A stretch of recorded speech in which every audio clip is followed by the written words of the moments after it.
Hey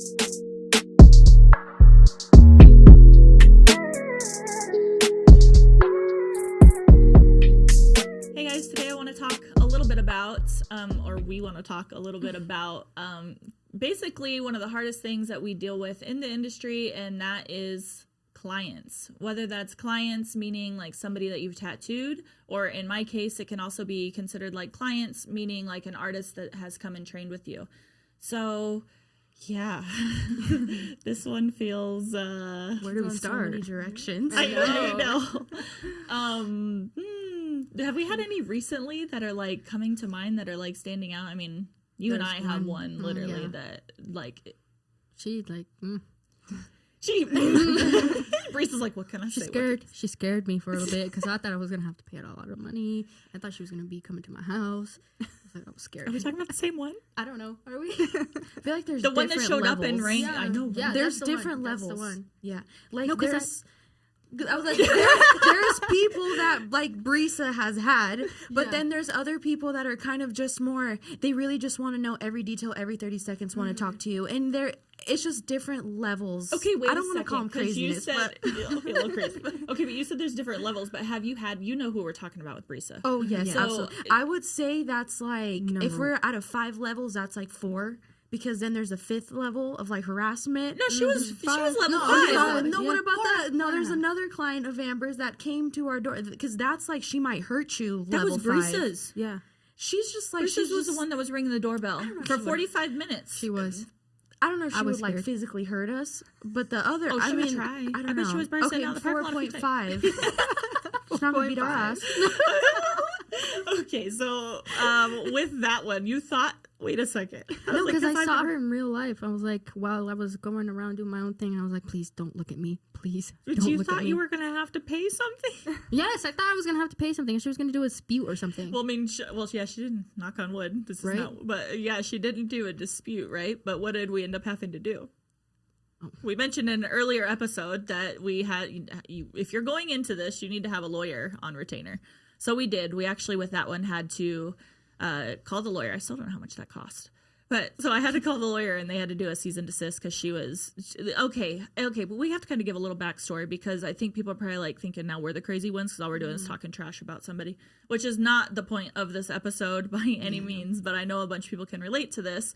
But so we had to call the lawyer because she got out of hand, right? Like she showed up at the studio unannounced. She rang the doorbell sitting outside for 45 minutes. Rewind like I don't know, months, because this has been like a month, like this was going on probably like 6 months. Yeah, so in the beginning when she first came in here, she was really happy with her work and everything. It was when she was healed. With eyeliner it's a little finickier because you need a second session sometimes. When she started off with a lash line and then wanted to go thicker, so we're hitting new skin, so she obviously would need another follow-up session, but couldn't understand that. Yeah, and she was just, I guess she couldn't reach out to us, but like she left. No, she did. She did. She emailed me like 42 times. On every outlet. She left a bad review. Every outlet. She messaged on Facebook, on Instagram, on Yelp, on Google, on Better Business Bureau. She was coming for us. Like this one was messy, and it was. I said 42. I don't know how many emails it was. Like she reached out lots of times. I mean, even in the beginning, when she actually reached out before she came in, like I touched her skin, right? She was emailing at every moment. Yeah. And she kept sending pictures of what she wanted, like multiple times. And let's tell people too, like, I think, because now, again, we're like, just talking trash. But no, like leading up to people's appointments, they have so they have a pre-screen. They have multiple documents that they go through, that they read, that they sign, that they have this aftercare sheet that's front and back. They have, they reach out to us. Sasha gets a lot of the questions. Like, they reach out to us asking about the healing process. We're always there. We're on social media. We're responding to questions all day long. Yes, we get that that's part of our job. But, like, how much is too much, right? Like, you can't hold somebody's hand every step of the way. I'm not kidding you guys. And I said 42 probably random-ass emails, like, daily, like, multiple times a day for, like, months. It's, like, eventually you just have to cut them off. And like, nicely, I actually was nice to her. I was like, hey, come in for a consultation. She came in for a consultation, like for us to look over the work. It was like an hour-long consultation going over everything in full detail all over again after already doing that the first session. So I think we were like above and beyond. Yeah. Right? Like, so it's like gets to a point where it's like, nope, cut off, like call in the lawyer, leave us alone. But she didn't like that. She showed up at the studio.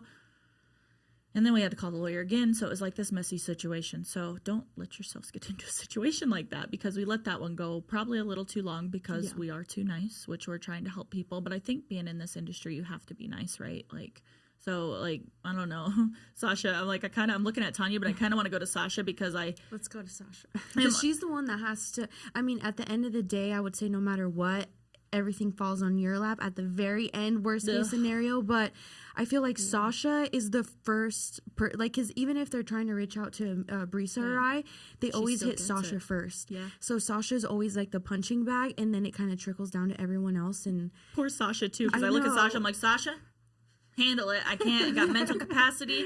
I actually heard something real quick. I just wanted to say this.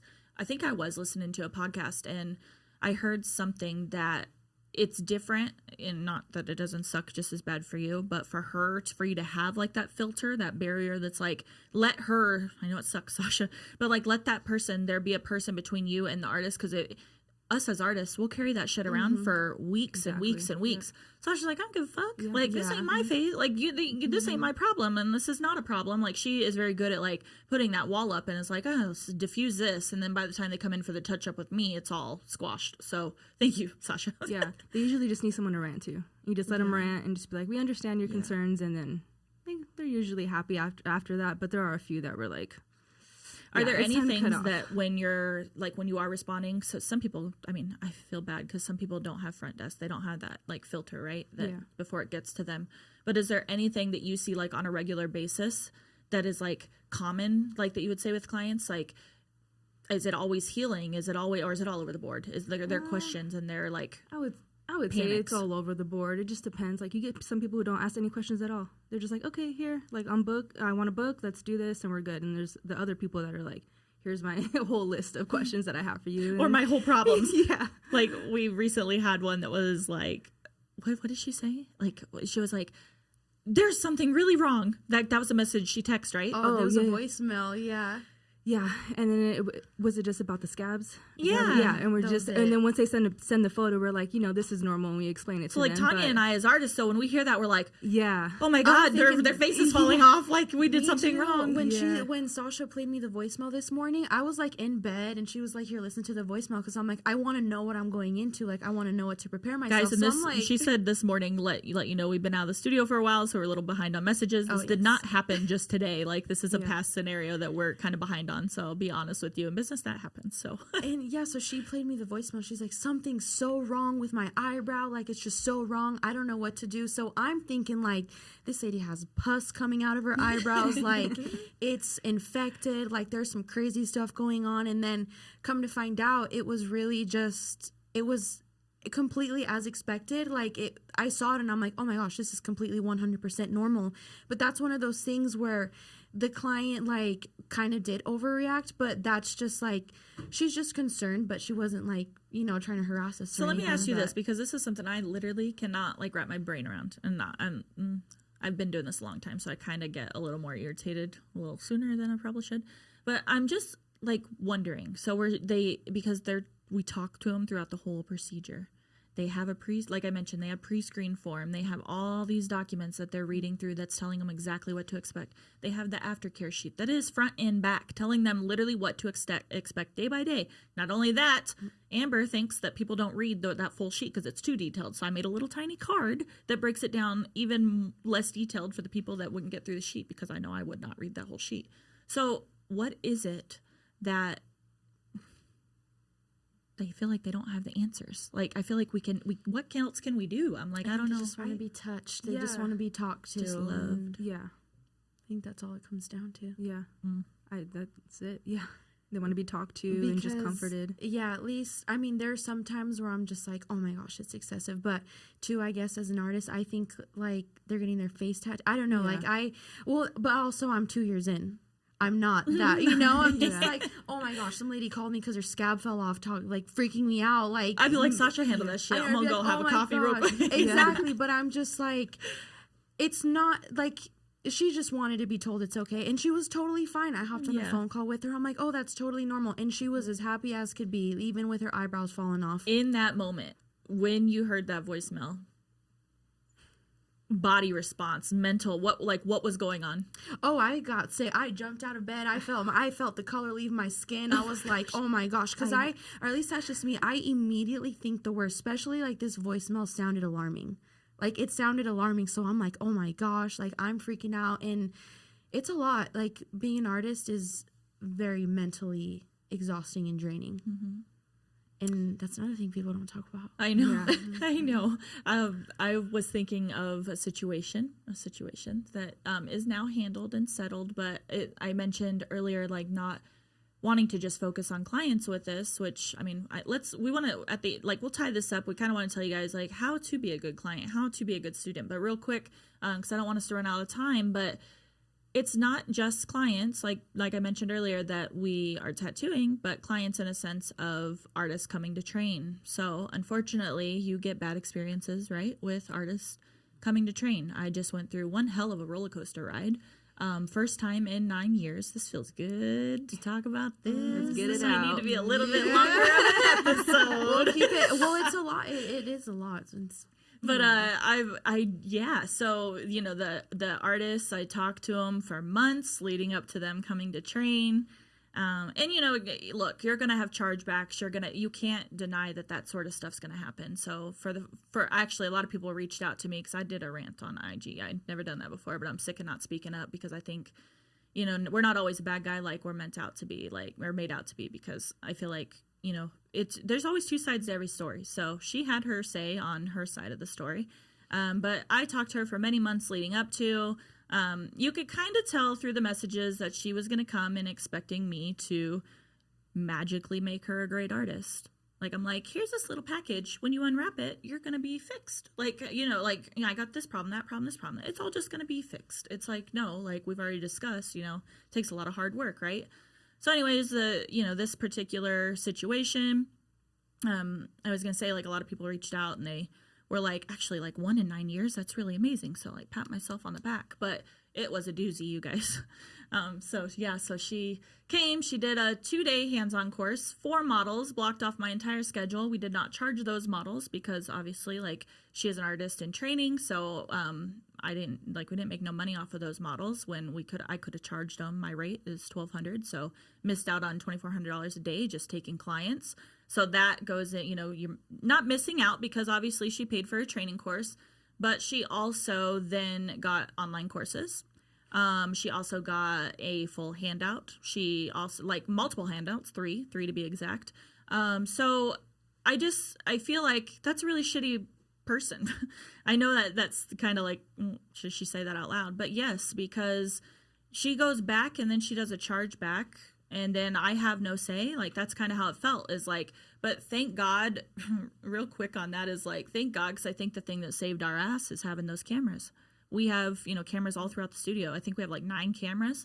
So she tried to say that she didn't get what she paid for, but she got all those things. Plus, you know, in front of the clients was making them feel uncomfortable by saying, like, she didn't have confidence in tattooing them. But that's the whole point of the class and me being there, is getting on these people to tattoo. We were doing, you know, certain procedures. So I actually, at one point, you hear me on the cameras say, no, like, get on. Like, I actually had to, like, force her on. But at this point, the models are feeling uncomfortable and don't feel confident in her skills. She's pissed that I'm telling her she has to get on these models. So now I'm the bad guy. Long story short, she got her certificate, goes back home, and does a chargeback.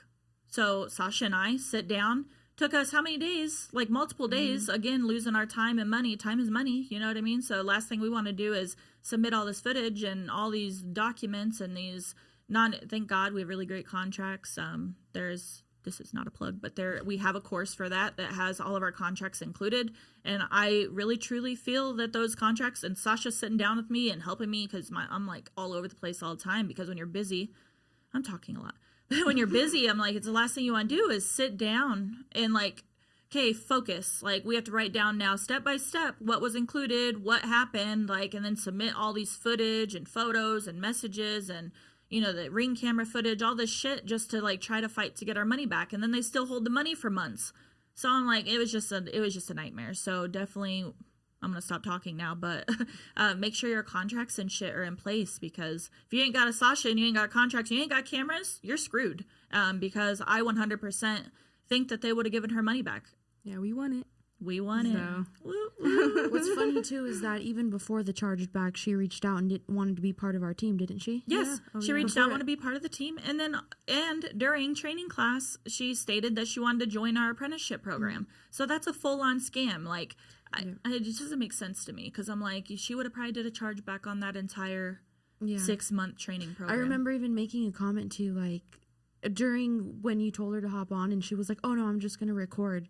And I was like, oh, she doesn't even want to, like, hop on and do a model. Yeah, and they're paying good money, right? Like, they're paying good money for these training courses. So, like, why would you not want to get on models?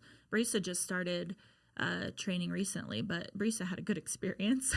Yes, I did. Thank God for her first one. Oh my God, I would be so scared if it was bad. Yeah. Oh God. How did you prep for that? How did you make sure that that was going to be a successful training course, being your first watching one? you all the time? Oh. Honestly, I based it off of, like, what I seen you do, and, like, I kind of mixed in some of the things that, you know, I do, because, like, in the beginning I obviously had to learn from you, but I developed new little things on my own, and I just implemented them. Well, and that's what it's about, right? It's like, when you take a training class, I think it's like it's like, oh, well, it's just a 2-day training course. Well, our 2-day training courses are advanced courses. We're not teaching you fundamentals and everything, all these different, you already need to be licensed. You tell me before I even accept you into a 2-day course, you tell me that you're advanced, right? Like, so to have that thrown back in your face is just like, man, like, no, you screwed yourself from the get-go. Like, you can't say that you're advanced and then show up and then feel uncomfortable about the situation. It's like setting yourself up for failure. These guys, I mean, Tanya and Brisa, like, I picked them, like, purposely because they didn't have any previous training, because it's tough with artists, and, because we deal with so many different artists. Now we have, like, an online virtual studio that we're, like, working on growing. So it's tough as, like, if you have a new artist, it's easier to teach them the right way than it is to have somebody like that. She said she was in the industry 15 years, been tattooing for so many years, and is comfortable, is that and the other. And then they show up and they have bad habits. They're not where their skill level says they are. And yeah, it's just tough. It's easier to teach somebody, I personally feel, that's brand new than somebody that has been tattooing for a long time. I agree. Yeah, that was a big learning lesson for sure. That was a big learning. Now we're gonna vet our students much more Did now. you ever think something like that would happen, Sasha? No, that was honestly, that's like, I took that personally almost. No, me too. It made me stop, Sasha. That's why I've been pushing training courses. Yeah. Which is sad, because I enjoy doing it. It's sad because it literally made me stop. I'm not pushing training class. I don't know if you noticed. I'm not pushing those training courses, because it made me stop, sit back, and be like, sorry, that's fucked up. Yeah. You are in the same industry. You are a woman. You should be supporting other women. And the fact that you are doing that, and I think intently doing that, because I have back history on that situation now, it makes you really stop and, like, evaluate, like, well, like, that headache ain't even worth that money. Like, thank God we got it back. But that is not worth the amount of time that we had to invest, you and I sitting down trying to figure that shit out. It was horrible. I think a lot of times, like, even students and clients, they forget that we're actual human. People. Yeah, we're people. We're human. We're like living things. They just think, oh, they're just an artist. They're just someone here. Yeah. They're somebody I can use to advance. Literally. Basically. Yeah. And if they can't get something out of you exactly the way they want it, then you're the bad guy. Yeah. And it sucks. How do you guys deal with that negativity? Like, because although we do have lots of positives, like, we get lots of good reviews, and, like, a lot of people texting saying they love their work. Like, how do you guys deal with all the bad stuff? I hate that in the world in general. Is like, what sucks is it's like, what do most people talk about? The negative shit. How hard is it to get somebody to leave a good, positive review? Like, that is life-changing for a little business or an artist that's building their portfolio.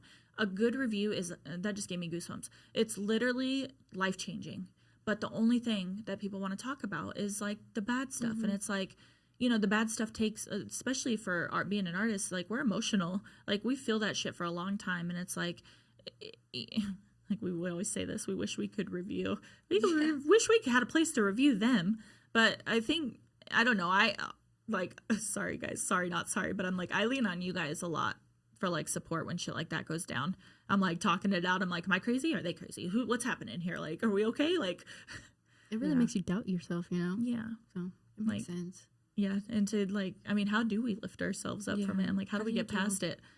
You deal with it, Sash? I try to make sure that I'm like cutting it off by a certain time, whether it's like, let's say like I make a rule for myself, like an internal rule, like 7 o'clock, 8 o'clock. Okay, now this is my time to no longer think about anything. Just let it go. The day's over. There's a solution to it. We'll deal with it tomorrow. And then it kind of makes it feel like a little bit like you just have to remember it's like, not that it's not that serious, but it's not that serious, you know? Mm-hmm. So you just have to teach yourself to cut it. We care more about their face, or we care more about that student than that student could ever care for herself. Like, we care about like those clients' faces that are freaking out. It's not like, it's like we care more. If they even could get in our head to see how much we are trying to like deliver perfectionism to them, like they'd be so comfortable. I tell my clients that sometimes. I'm like, if you even knew how crazy I was to myself, nothing you could do, like, really is harder than what I'm doing to my, you say that a lot, Tanya. Mm-hmm. You're always like the one that's like, I'm so hard on myself. I know. Yeah. There'll be like a millimeter, or maybe there's nothing wrong with it, but in my mind, it's like the end of the world. Wrong. Yeah. So that's why those little reviews, like, you know, maybe I had an off week, but that one little thing, I'm like, yay, I'm doing the right thing. Yeah. So, like, as much as it does matter, like, when you leave a good review, I mean, I'm just like, cool, somebody else saw it, and maybe they'll come to me, like, off of that recommendation. But I feel like for me, it, like, makes me feel better. Yeah. And that's, like, more than whatever, a tip or however much you charge them, like that. Because as sad as it is, like, that kind of, like, because I feel like I do have like good self-worth, but when I see that, I'm like, oh my gosh, I feel so much better about myself. So I feel like it's just it's nice. It's really empowering to your artist to do those kinds of things. So real quick, Sasha, what would you say makes somebody a good client? Ooh, like what's some things that they can do? Like, hurry, fast. Pay your booking fee right away. I think this is funny because it's like coming from somebody that's not an artist, so she's like, oh god. So it's a little different. Someone that just like when you're talking to someone and they can repeat it back and understand that they're understanding the process of it comprehension. All. Yeah, that I feel like that's number one. Cool. Yeah. How about you? What makes somebody a good client? Positive vibes. Yeah. If you're already, this is gonna sound shitty, but there's a lot of people that come in already with self-confidence issues, or they don't feel good about themselves, and then they think like these eyebrows are gonna make them look like Angelina Jolie. Like, no, it's not gonna change everything about yourself. So just come with a positive vibe, and everything's going to be positive. Just that, I think that's what makes you a good client. Like, even if you see something's wrong, or maybe you're not, you know, like communication. Yeah, yes. Communication, or you're like, okay, well, you know, I'm sure like this is just fine. You know, I think when people come in with like a negative view, or just think automatically something's wrong, then that's just going to make them a bad client, because it's not going to be a positive experience. And we say this all the time. Like, of course, we're going to do 100%, like as best as we can, but like, don't talk to your artist crazy. Yeah. If you're coming at us with negativity, like, that's not going to make us feel any easier about working on your face. It literally makes my brain shut down. Yeah. I'm like, you could have got 125% from me. Now you're getting 60, and now I'm pissed. And not because you're purposely wanting to give him 60, is because you're not functioning how you should function when you're on a positive vibe. Literally. Yeah. And then, Brisa, what makes somebody a good, not client, artist? A good artist? Like, that would make you want to train that person. Someone coming in with an open mind. If you have like a one set way of doing things and you don't want to listen to what I have to bring to you, then what the hell are they even doing here? Exactly. There are some people that, you know, they're like that. They come in and they think they know everything. They come in and they want to show off.